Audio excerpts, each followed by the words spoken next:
Bienvenue dans Pixel Session, votre émission dédiée à la pop culture et à tous les univers qui y sont liés.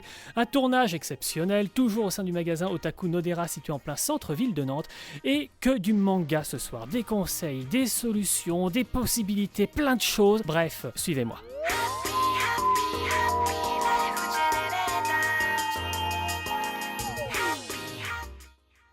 Pour cette nouvelle émission, je serai entouré de mes valeureux chroniqueurs, à savoir Victor, et il y aura évidemment Thomas. Alors, un des sujets dont on voulait parler en début d'émission, c'était tout ce qui concerne les reboots, les remakes, tous ces remasters de jeux plus ou moins récents, plus ou moins anciens. On en a de plus en plus, ils sont parfois attendus, parfois pas du tout, ils nous tombent dessus comme ça sans nous prévenir. Et alors vous, justement, qu'est-ce que vous en pensez, Victor ? Alors moi, je suis très friand de ce genre de contenu vidéo geek, que ce soit des remasters, des reboots. Par exemple, prendre celui de FF Pixel Remastered qui nous permet de découvrir les premières Final Fantasy du 1 au 6 sur nos consoles actuelles avec des graphismes un petit peu améliorés et tout ce qui va avec au bout du jour. Moi, je suis très friand. Alors, ça va dépendre du type de projet, de la licence. Si ça apporte une valeur ajoutée, que ce soit graphique ou au niveau du gameplay, moi ça me va. On joue dans ce cas-là sur la film nostalgique, donc c'est toujours sympa pour nous les plus vieux qui avons connu le jeu à l'époque. Après, il y a aussi l'aspect pratique. Voilà, on n'en a pas forcément les vieilles consoles avec le jeu. Et puis accessoirement, on peut ça, le rétro a pris une cote absolument phénoménale. Ce qui fait que quand on veut jouer parfois à des vieux jeux, quand on veut racheter une vieille console, un vieux jeu, ça coûte une blinde maintenant. À une époque, ça coûtait rien du tout. Maintenant, ça devient très compliqué de pouvoir rejouer à tous ces vieux jeux qui sont parfois des classiques. Nous, on parle de Final Fantasy VII comme étant un grand classique. Il y a certaines choses, voilà, donc c'est vrai que ça peut corriger ce genre de problème technique. Après, quand c'est juste qu'on appelait à l'époque du portage HD, c'est vrai que je suis moins friand parce que là, on sent que c'est vraiment plus pour l'argent et qu'il n'y a pas trop d'efforts. Et puis, on a eu parfois des excès avec des jeux qui étaient sortis sur une génération de consoles puis qui ressortent en version dite HD ou améliorée sur la génération de consoles juste après. Donc finalement, est-ce que ce gap de temps très court était vraiment une raison suffisante pour ressortir ce jeu ? Il arrive aussi parfois que ces portails, etc., arrivent sur les deux supports en même temps. Mais est-ce que du coup, ça permet pas de trouver un petit public par rapport au jeu en question qui n'a pas forcément bidé, enfin qui a par exemple bidé sur son support d'origine et qui permet d'avoir un peu plus de dynamisme, de relancer les ventes et de permettre de toucher plus large peut-être. Donc plutôt un aspect positif de votre côté. Eh bien on approfondira peut-être ce débat lors d'une prochaine émission, car tout de suite je vous propose que l'on passe à la partie manga.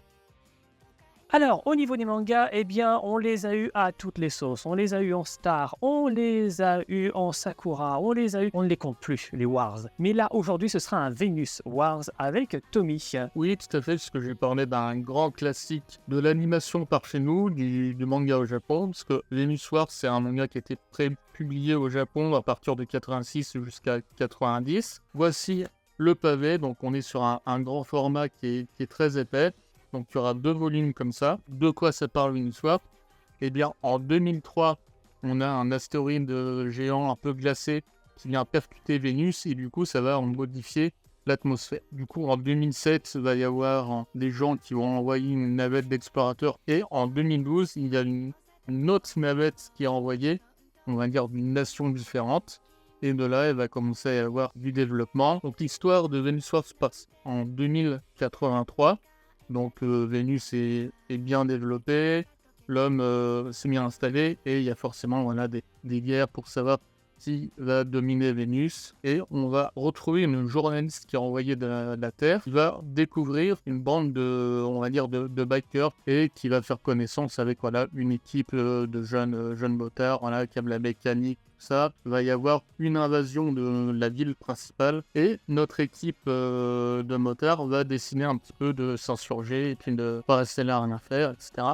Et de fil en aiguille, on se retrouvait embrigadés dans l'armée. Et alors, quelle est la plus-value de cette édition par rapport aux éditions japonaises ? Est-ce que, en général, quand les mangas comme ça sortent en gros tomes, on a des pages couleurs, on a des pages bonus. Est-ce que là c'est le cas ou est-ce que sont contentés juste de sortir finalement le manga japonais dans son jus ? Alors là, la valeur ajoutée, c'est que déjà, ça a été retravaillé au niveau de l'image parce qu'on n'a pas du tout le même format. On a 4 pages couleurs qui sont inédites. Il n'y a pas énormément de valeur ajoutée sur l'œuvre originale, ce qui n'est et puis la possibilité de l'avoir enfin en français. Accessoirement, c'est déjà énorme. Tu nous rappelles l'éditeur, s'il te plaît, de Venus Wars ? Très bonne. En 2 tomes.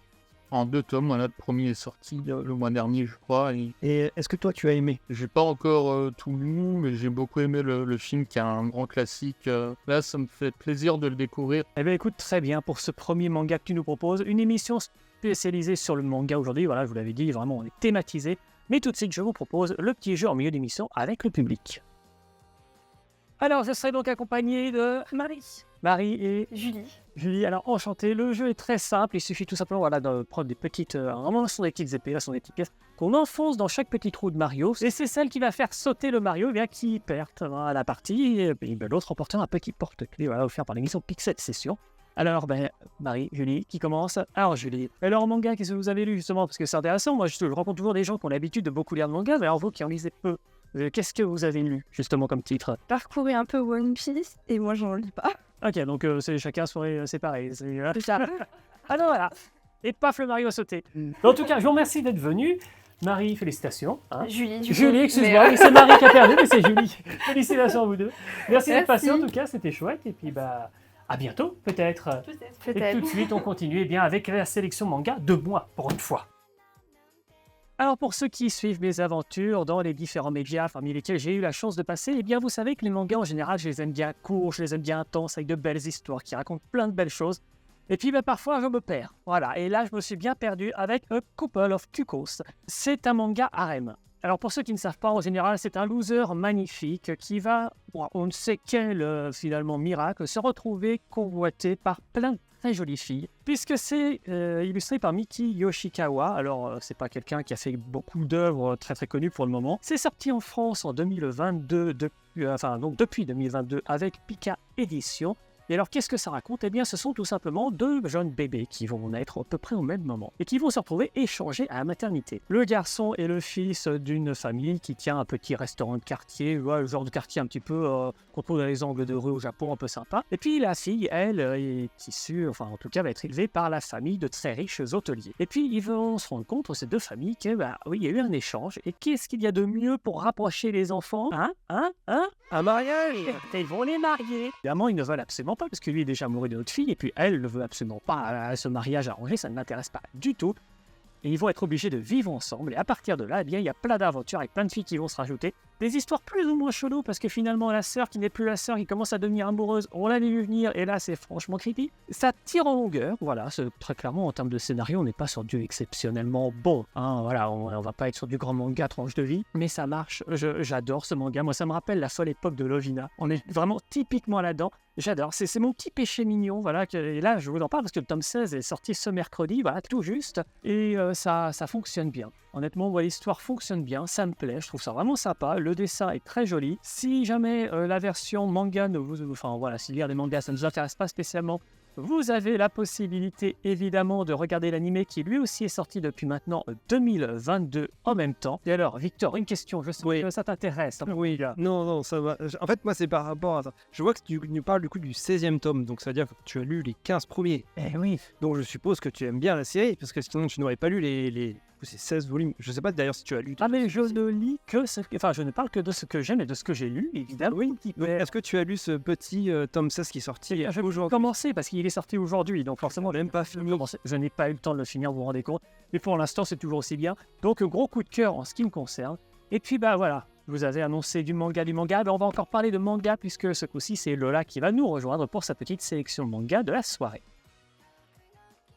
Alors Lola, donc tu travailles au sein du magasin Otaku Nodera et tu souhaitais nous parler de quelques mangas, donc voilà, tu rejoins l'équipe. Et alors quels sont les 4 titres que tu souhaitais nous proposer ce soir? Alors du coup j'ai 3 titres pour ce soir. Je voulais avoir peut-être des choses qui correspondent un petit peu plus à l'actualité pour le coup, et notamment des sorties animées. Ici je vais commencer du coup avec Blue Box. Ici on va être du coup sur un manga de sport. Et surtout de romance, de tranche de vie. On va suivre du coup ce jeune homme-ci. Lui, il fait partie du club de badminton. Il est moyeniste. Voilà, il fait du badminton, il est pas très bon, très mauvais. Surtout, il a la tête ailleurs parce qu'il est très amoureux d'une jeune fille qui, elle, fait partie de l'équipe de basket. Elle est vraiment ultra forte. Elle a tout pour elle. Et on va suivre un peu leur histoire à tous les deux. Et notamment, ils vont finir par vivre ensemble. Ah bah tiens, Bah ça oui, alors Vivre ensemble, donc autant dire que c'est un petit peu compliqué pour lui parce qu'il se sent pas forcément assez bien aussi pour elle. Donc on est sur une romance douce, teintée de sport. Et puis pour le coup, on a vraiment on a des scènes de sport, des belles planches en plus. C'est hyper complet. En deuxième, du coup, on est toujours sur du sport parce que c'est les Paralympiques. On est dans la thématique, voilà, du moment, c'est très bien. C'est les Paralympiques. Et ici, on est sur une série terminée en 5 volumes, Fend le vent. On va suivre un jeune homme, du coup, qui malheureusement a eu un accident. On a dû lui amputer la jambe. Il était très fort en foot, notamment, mais du coup, il ne peut plus forcément continuer. Il se pose pas mal de questions aussi sur son avenir. Et il va rencontrer un homme assez mystérieux, pour le coup, qui lui fait des prothèses de compétition. Et il va lui faire un deal.